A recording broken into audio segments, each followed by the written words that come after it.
Ya, selanjutnya pemirsa atasi persoalan kemacetan di Jalan Jenderal Sudirman, Wali Kota Palembang tegaskan jika saat ini pembangunan underpass Jalan Jenderal Sudirman masih dalam kajian.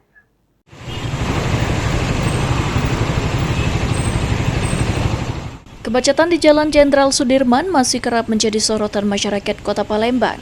Untuk hal tersebut, pemerintah Kota Palembang kini tengah menyiapkan langkah penanganan, salah satunya dengan rencana membuat underpass di Jalan Jenderal Sudirman, Palembang. Ditemui pada Senin 27 April, Wali Kota Palembang Ratu Dewa mengatakan sudah meminta pihak Dinas Perhubungan Kota Palembang untuk melakukan kajian bersama pihak Polri dan pihak lainnya. Hal tersebut dilakukan agar pembangunan di Kota Palembang dapat sesuai keinginan masyarakat luas.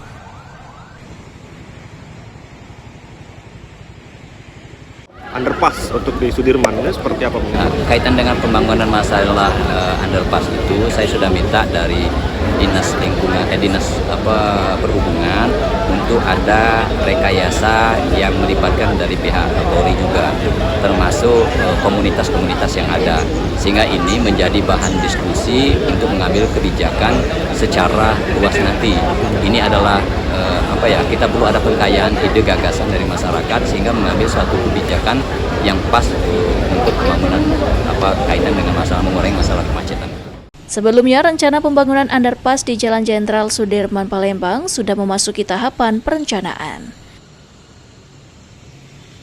Sandi Pratama, PAL TV.